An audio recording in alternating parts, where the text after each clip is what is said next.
kita buka ekskavasi dan kedalaman terakhirnya itu di kedalaman 3,20 meter. Sampai kedalaman 3,20 meter itulah kita menemukan indikasi budaya, bagaimana lintasan budaya pada masa lalu dan bagaimana kronologi budayanya. Dan sebelum kita masuk ke ranah ekskavasi itu, saya pengen liatin dulu lingkungan pawon. Dan gua pawon itu terbentuk merupakan bagian dari bentuk gua tebing dan dia menghadap ke sisi utara. Jadi kalau teman-teman ke bawah itu nanti akan terlihatlah hamparan hijau mungkin dan juga Sungai Cibukur, dan mungkin itu merupakan bagian lokasi perburuan. Dan kalau kita lihat ke atas sekarang itu sudah langsung ke langit lepas, dan di samping kanan saya inilah bagian atap dari gua pawon yang kemudian rubuh, ambruk. Saya sempat juga ekskavasi di bagian bawah itu, saya temukan lapisan budaya yang mudanya, yang saya katakan lapisan Neolitik karena temuan tembikan.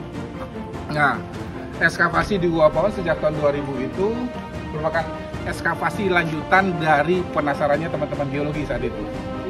Tidak metodis arkeologis. Dan kalau kita lihat ke sana, ada patok di situ, ada yang warna berbeda sedikit itu, yang lebih gelap. Itu bagian dari sisa penggalian yang saat itu teman-teman geolog itu membuka parit galian karena mereka penasaran jangan-jangan itu hunian manusia purbanya gitu. Untung galiannya itu nggak dalam ya, di bagian di satu sisi ada yang sampai 1 meter kurang, dan kalau dia gali lebih dalam lagi mungkin saat itu akan hancur manusia yang berumur, yang ada tengkorak kepala itu yang di umur 9.500 itu, karena parit itu memanjang di bagian atas itu, dan hanya beberapa senti lagi itu akan ketemu rangka itu. Karena saat itu mereka minta tolong penduduk galinya pakai cangkul, tidak hati-hati karena orientasinya hanya artefak. Nah itu. Dan kita lanjutkan ekskavasi di sana dulu. Pertama ketemu manusia yang umur 5.600 yang merupakan penguburan kedua itu, yang tengkoraknya diwarnai dengan hematit warna merah.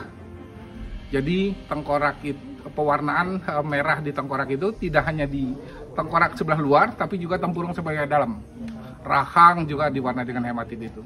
Itu tidak mungkin, itu rangka itu merupakan bagian dari primary burial, penguburan pertama atau penguburan langsung pertama, tapi itu sudah ada pengakuan budaya, disitulah kesimpulannya itu sebagai penguburan kedua, secondary burial.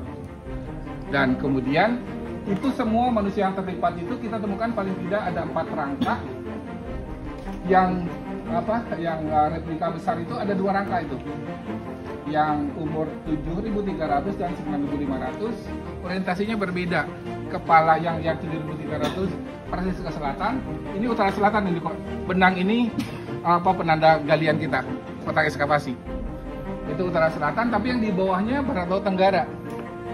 Kemudian ketemu lagi di sebelah depan utara selatan, tapi dengan posisi yang berbeda, masih dalam sama-sama konsep terlipat sampai di lapisan yang 12.000, yang menandakan kesamaan pola dari mereka mengubur itu arah hadap kepala. Jadi kepalanya itu selalu ditekuk ke arah timur. Jadi kalau ada yang bertanya, ada nggak pola penguburan? Ada, satu terlipat. Yang kedua, orientasi kepalanya selalu mengarah ke timur, walaupun pola peletakan rangkanya di bawah itu tidak sama. Ada yang utara selatan, ada yang dengan deviasi, kemudian ada barat tenggara. Nah, itu yang saya katakan tadi dengan teorinya Van Heckeren tadi, bahwa tempat yang digunakan untuk penguburan itu adalah lokasi ruang gua yang jarang dilalui, lebih gelap.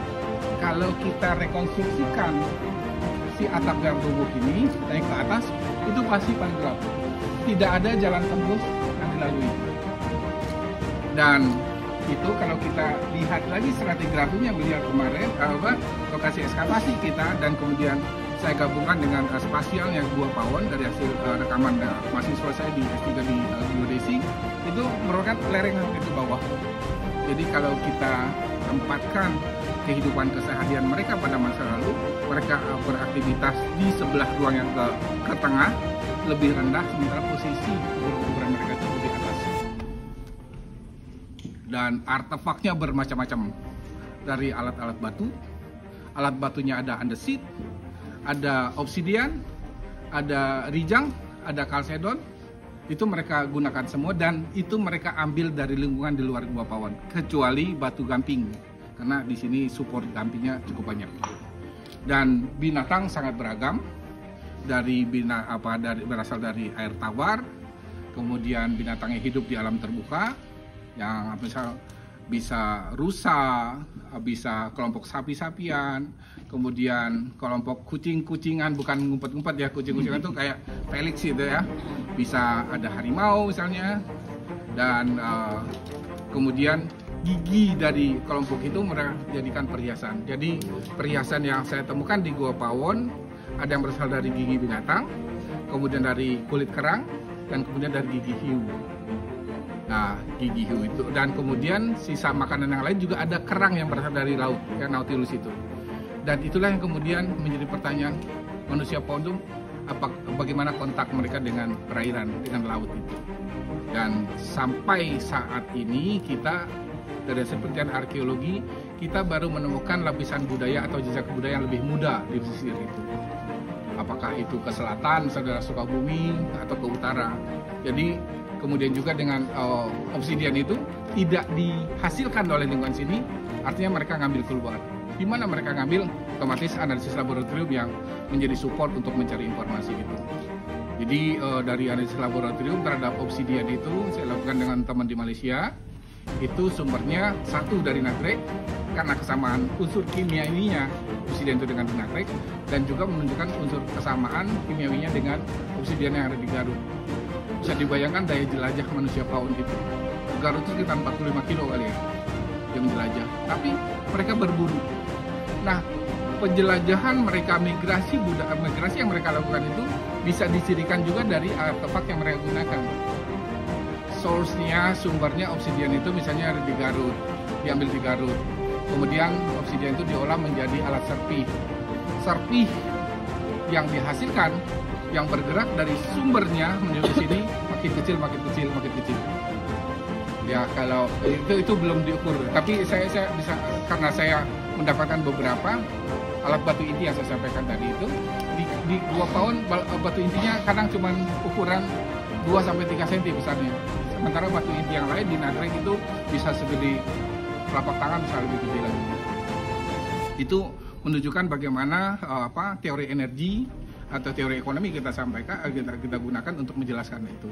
Semakin dekat dengan sumber bahan, semakin gede material yang mereka hasilkan, semakin jauh makin kecil.